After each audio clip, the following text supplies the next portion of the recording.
paz do Senhor Jesus, amada e amado do Senhor, passando aqui para nós orarmos, deixa uma palavra de Deus para edificar a tua e a minha vida. Senhor Deus, em nome de Jesus, nos colocamos diante de Ti para pedir perdão das falhas, pensamentos, omissões.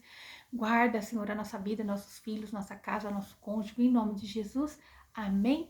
A palavra do Senhor, em Jonas, capítulo 2, verso 1, diz assim: No entanto, do ventre do peixe, Jonas orou a Deus, o seu Deus, e disse: Em meu desespero clamei a Deus, e ele me respondeu do ventre do Seol, da morte gritei por livramento, e tu, ó Senhor, me ouviste o meu clamor. Então, aqui Jonas, ele orando a Deus e ele falando que no momento em que ele se encontrava em aflição, na barriga daquele peixe, Deus ouviu o clamor dele. E muitas das vezes Deus vai permitir a pessoa passar por situações para que ela volte a orar, para que ela volte a buscar ao Senhor, para que ela volte aos direcionamentos de Deus. E continua: pois me lançaste nas profundezas, no coração dos mares, e as correntezas formaram um turbilhão ao meu redor. Todas as grandes ondas vagas passaram por sobre mim. Então pensei: fui expulso da tua presença, poderei contemplar o teu santo templo uma vez mais? Então agora ele pergunta, né? Olha, Deus me permitiu passar por essa situação. Uma vez mais poderei estar no templo, poderei estar cultuando, né? Eis que as águas todas me cercaram até a profundeza da alma. O abismo me cercou. As águas marinhas se enrolaram na minha cabeça. Afundei até chegar aos fundamentos dos montes e a terra embaixo, cujas trancas me aprisionaram para sempre. No entanto, tu fizeste subir a minha vida de volta do Seol, da sepultura, ó meu Senhor Elohim. Veja, Deus, Ele é Deus que socorre, Ele escuta o nosso clamor, a nossa oração.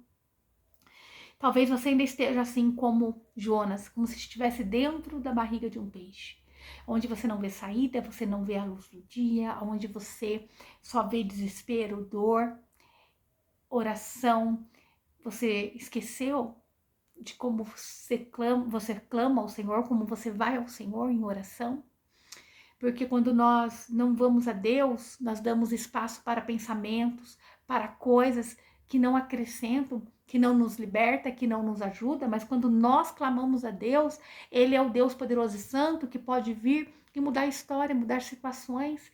Ele é o Deus que salvou Jonas da barriga daquele peixe. Ele é o mesmo Deus que pode te livrar de uma doença, de um diagnóstico médico, que pode te abrir portas, que pode derramar as bênçãos dele sobre a tua vida.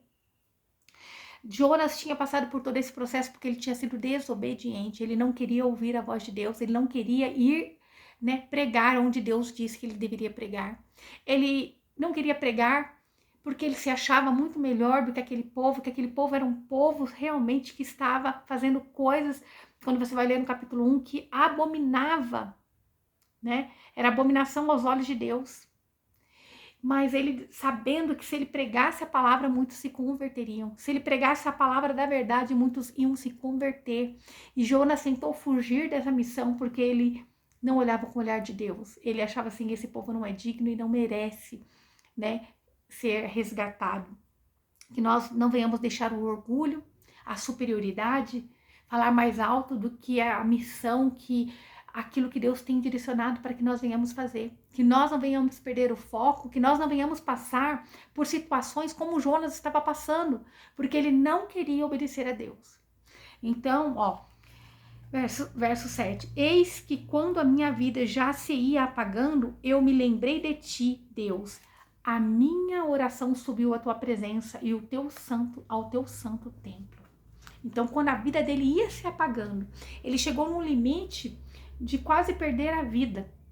E ele, então, se lembrou, e me lembrei de ti. Às vezes a pessoa, ela é permitida ir passar por uma situação, né, ali de quase perder a vida. Uma situação difícil, de desespero, para que ela possa se voltar a Deus. Lembrar do Deus que ela serve. Lembrar do Deus que um dia ela serviu. Lembrar do Deus que está sobre todas as coisas. Então, aquele que acreditam em ídolos inúteis afastam de si a verdadeira e piedosa benevolência. Então, ele não estava buscando em outras coisas, ele estava buscando em Deus. E quando nós buscamos nele, ele vem com a sua piedosa benevolência. Ele quem nos livra do laço passarinheiro, ele quem nos cura, quem nos liberta, quem nos transforma para honra e glória do nome dele. Eu, porém, te oferecerei sacrifícios com voz de ação de graça. O que prometi cumprirei fielmente. Sim, eis que a salvação vem do Senhor Deus. Então agora ele reconhece que ele ofereceu sacrifícios para o Senhor, porque Deus estava libertando ele. E ele sabia que não existiam outros deuses, a vitória, a cura. E não era porque ele acreditava em outros deuses que ele passou por esse processo, é pelo fato de que ele não entendia a salvação de Deus para a humanidade. É o fato de que ele pensava que somente ele era digno de ser salvo, ou ali a linhagem dele. Ele não olhava com o olhar de Deus, aquele povo estava em pecado, mas contudo Deus queria exercer a misericórdia sobre a vida deles. E então ele agora fala: Senhor, eu sei, né? O que eu prometi para o Senhor eu irei cumprir. Então, que nós possamos cumprir aquilo que nós prometemos ao Senhor verdadeiramente, que nós possamos fazer a vontade do Pai por inteiro e não a nossa. E Deus deu ordem ao peixe e este vomitou Jonas na praia. Quando Jonas se voltou a clamar a Deus verdadeiramente, e ele diz, né, ele próprio diz: eu me lembrei de ti. É porque ele tinha esquecido do Deus, do tamanho do Deus que ele servia. Ele tinha esquecido que Deus tem um propósito muito maior que a mim e a você. Não cabe questionar, não cabe nós queremos fazer da força do nosso braço, da nossa forma, da nossa maneira, mas é acreditar, né? Ele estava indo pregar para um povo que estava corrompido, mas ele não achava que era digno, porque ele sabia que se aquele povo ouvisse a palavra verdadeira de Deus, ia se converter. Mas ele tentou fugir daquilo que Deus tinha posto nas mãos dele. Olha o perigo de nós tentarmos fugir do propósito de Deus. Olha o perigo quando nós tentamos fugir daquilo que Deus tem para a nossa vida. E às vezes Deus nos permite passar assim na prova, na dificuldade, no dia mal. Pergunta a Deus: por que você tem passado por todo esse processo? Por que você tem passado por essa luta, por esse conflito? Por que você tem passado por esse dia mal? Por que a doença bateu na tua casa? Por que teu filho tem estado, né, nas mãos do inimigo? Por quê? Será que Deus não está te chamando para voltar a Ele como no princípio? Como você serviu um dia de todo o coração? E ele diz aqui, né, Jonas: eu, porém, te ofereci sacrifícios em voz de ação de graça. Com voz de ação de graças. Quer dizer, louvores ao Deus Altíssimo. Ele voltou-se a Deus totalmente. O que prometi, cumprirei. Então, ele fez um voto com Deus. E nós temos que estar atentos que quando nós formos fazer um voto com Deus, fazer um voto com consciência. Que nós venhamos fazer um voto com consciência, porque é Ele que é o dono do ouro e da prata, é Ele que é o Deus que nos conduz, com Ele está o poder da vida e da morte.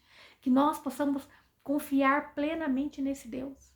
Se Ele fala faça, você faz, né? Se Ele fala avança, você avança. Se Ele fala para, você para.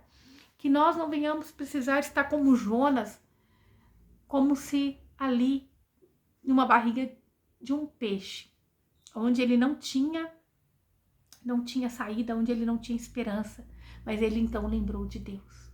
Esse é o Deus que nós servimos, esse é o Deus que nós servimos, que ele nos livra do laço do passarinheiro, ele nos guia, nos protege, ele nos direciona, mas para tudo tem um propósito. Toda vez que o povo de Deus tentava se desviar dos planos de Deus, se corromper, ir a outros deuses, Deus ele puxava ali a corda, Deus ali mandava a correção para que eles se voltassem a Deus.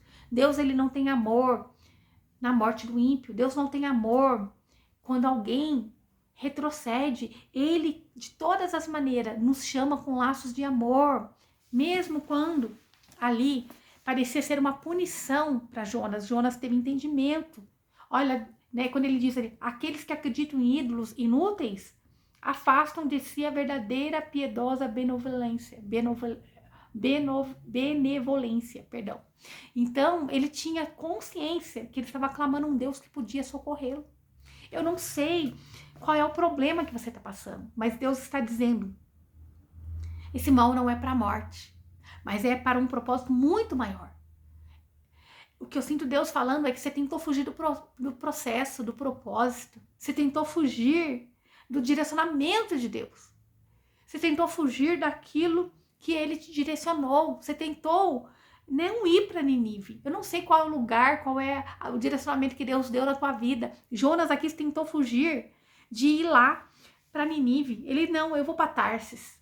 Eu não quero pregar para um povo em Nínive. Eu quero ir para outra banda. E Deus estava direcionando ele para um lugar aonde ele ia ter que pregar para um povo de coração duro, de impuros lábios, um povo que estava corrompido pelo pecado. Era a vida dele que Deus queria usar para resgatar, mas ele não queria que aquele povo se convertesse. Tinha um orgulho dentro dele ainda, ele não tinha um entendimento de que ele não estava no controle de nada, ele apenas era um vaso, ele era apenas ali um instrumento de Deus para a conversão de muitos. Então, que você possa orar a Deus. Foi necessário ele estar dentro de um ventre. Então, dentro do ventre, Jonas orou. Às vezes, dentro dessa prova, é onde você vai ter um encontro com Deus. É onde você vai se voltar ao Senhor. É onde você vai se lembrar do seu Deus. É onde você vai reconhecer a grandeza de Deus e como você se afastou dos caminhos do Senhor. Então, muitas das vezes Deus nos permite estar em lugares, em situações, passando por desafios, seja eles financeiro, psicológico, emocional, espiritual, para que nós venhamos pedir socorro a Ele. Eu não posso te socorrer, né? Outras pessoas não podem te socorrer, mas se você clamar a Deus no nome de Jesus, eu tenho certeza que Ele vai te socorrer. E se você fizer um propósito com Deus, quando você prometer algo a Deus, corre a cumprir. Cumpre, né? Nós vamos ver que Jonas, ele estava irado, porque ele não queria pregar para aquele povo, né? Mas ele não entendia a grandeza e o amor de Deus. Que nós possamos ser lapidados, que Deus não vê como nós vemos. Às vezes a gente olha e fala assim, essa pessoa não é digna de ser salva. Mas Deus conhece o coração. E como Deus diz na palavra dele, Ele não tem amor. Ele não se alegra com a perca de um pecador. Mas Ele se alegra quando um pecador é transformado. Quando um pecador, ele é resgatado para a honra e glória do nome dele. Amém? Então que nós possamos estar atentos. Essa dor não é para a morte, é para um propósito. Então, clame a Deus. Faça um voto com o Deus Altíssimo. E Ele vai te direcionar. Mas não faça como Jonas, que mesmo depois ele continuou ali, né? Ele foi pregar e ficou meio que irado, meio beiçudo, meio com raiva. Acredito que esse povo, né? Ele desabafou ali, ó, no verso 4, no capítulo 4, verso 2. Então orou a Deus e desabafou dizendo, Eterno, pois não foi exatamente isso que eu disse quando ainda estava na minha casa. Foi por este motivo que decidi fugir de Tarsis. Eu sabia que tu és Deus misericordioso, compassivo, longânime, rico em amor e em ameaças. Castiga, mas te arrependes. Ó Deus, agora porquanto tira a minha vida, eu te rogo, afinal, é para mim melhor morrer do que seguir vivendo. Porque ele estava tão indignado? Porque aquele povo ali se converteu. Quando ele pregou, né, muito se voltou. Né? Então Deus voltou atrás e não destruiu a cidade. Deus tinha mandado ali uma sentença que eles precisavam se converter, senão eles seriam destruídos. Quando você vê no verso 10 do capítulo 3, ó, Deus observou tudo quanto fizeram como se converteram do seu mau caminho e abandonaram a violência e atendeu às orações do povo, voltou atrás e não destruiu a cidade como havia ameaçado.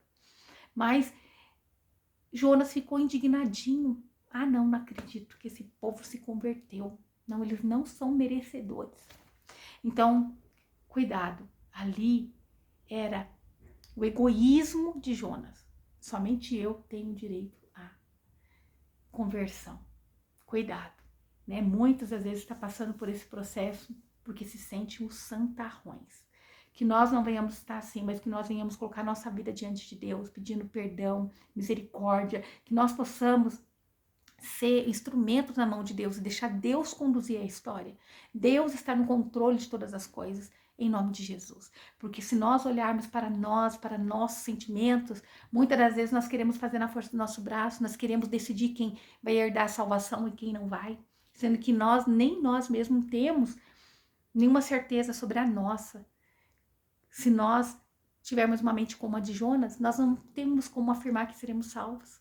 Mas se nós confiarmos plenamente no que Jesus fez na cruz e tiver mudança de vida, uma metanoia, uma conversão por completo, nós podemos nos agarrar na esperança da salvação eterna. Mas se nós formos como Jonas ali, né? Uma pessoa egoísta, ele estava pondo em jogo a própria salvação. Ele precisou passar pela barriga do peixe para entender que Deus é quem conduz a história. E ele tentou modificar os planos de Deus e não dá certo. Que nós venhamos estar atentos ao que Deus tem nos direcionado, o que Deus tem falado. Deus, ele te deu uma ordem, ele mandou você preparar ou ele mandou você avançar. Então, que nós venhamos estar atentos aos direcionamentos de Deus em nome de Jesus, amém? É muito sério isso. Jonas não foi só uma pessoa que desobedeceu a Deus, ele era uma pessoa que estava plenamente equivocado, egoísta, ele queria ser ali a pedra de tropeço, onde uma cidade toda se converteu, o povo se converteu, Deus observou o coração daquele povo, e Deus então voltou atrás da sentença de destruição daquela cidade. Mas ele não queria, ele estava desabafando com Deus. Ah, Deus, eu não queria pregar, Deus, para esse povo, porque eu sabia que eles iam se converter. Olha que absurdo, né? Mas Jonas teve a coragem de falar para Deus isso. Ele assumiu diante de Deus, ficou ali ofendidinho, porque o povo que ele achava que não era merecedor estava se convertendo ao Senhor. Isso é muito sério. Que nós venhamos olhar para dentro de nós, olhar as situações que nós temos vivido, se não está nos agradando, se nós não estamos gostando daquilo que nós estamos vivendo, que nós possamos olhar para dentro de nós e ver o que está de errado ainda, Pai. Que nós não venhamos ser pedra de tropeço para ninguém, mas que nós venhamos ser o intercessor, a mão estendida, aquele que fala a verdade, a palavra revelada de Deus do alto céu, em nome de Jesus. Amém? Jesus já pagou o preço na cruz para nos resgatar, para nos libertar. Nenhum de nós somos santos, nós somos santificados todos os dias, né? Pelo sangue do Cordeiro. A justiça é de Deus. Nós estamos sendo lapidados para uma vida eterna em nome de Jesus Cristo. Quando tiver alguém perfeito, Deus arranca, né? Então que nós possamos entender que não existe pessoas santas, perfeitas e merecedoras, mas é tudo pela graça e o poder de Deus. Amém? Essa é a palavra de Deus para mim, para a tua vida no dia de hoje, que você possa ficar com essa palavra. Não espere chegar esse dia. Se você não está passando pelo dia mau, não espere. Volte-se ao Senhor, busque o Senhor em oração e peça discernimento. Se você está passando pela prova, peça para Deus. Ora como Jonas orou. Ora, né, clame a Deus verdadeiramente, se volte a Ele, se lembre do teu Deus, e é Ele que pode te livrar do laço passarinheiro, é Ele que pode tirar dessa situação que aos teus olhos não tem saída. Com Ele está o poder da vida e da morte, com Ele está o ouro e a prata. Não tem salvação sem Deus, não tem salvação sem Jesus, não tem salvação sem você confessar a tua fé naquilo que Jesus fez na cruz. Se você tiver entendimento pleno do que Jesus fez, ele já conquistou todas as coisas, já foi conquistado. Agora você tem que tomar posse no nome de Jesus e ser boca de Deus, né? Tem que falar desse Deus. em nome de Jesus. Até para aquele que você acha assim, olha, esse não é merecedor, mas insista, persista e fala das coisas do Senhor. Amém? E o Espírito Santo de Deus é quem faz a obra. Pai, em nome de Jesus, nós te louvamos, nós te bendizemos, engrandecemos o teu nome. Alcança, meu Pai, esse meu irmão, essa minha irmã. É o Senhor quem faz a obra, repreende a fúria do inimigo sobre a vida deles, que eles possam se voltar verdadeiramente ao Senhor, estar atento ao que o Senhor tem direcionado, que eles façam em nome de Jesus. Que o Senhor te abençoe e te guarde e faça o rosto dele resplandecer sobre você, que ele te traga paz, a paz que excede todo entendimento humano. Glória a Deus, aleluia.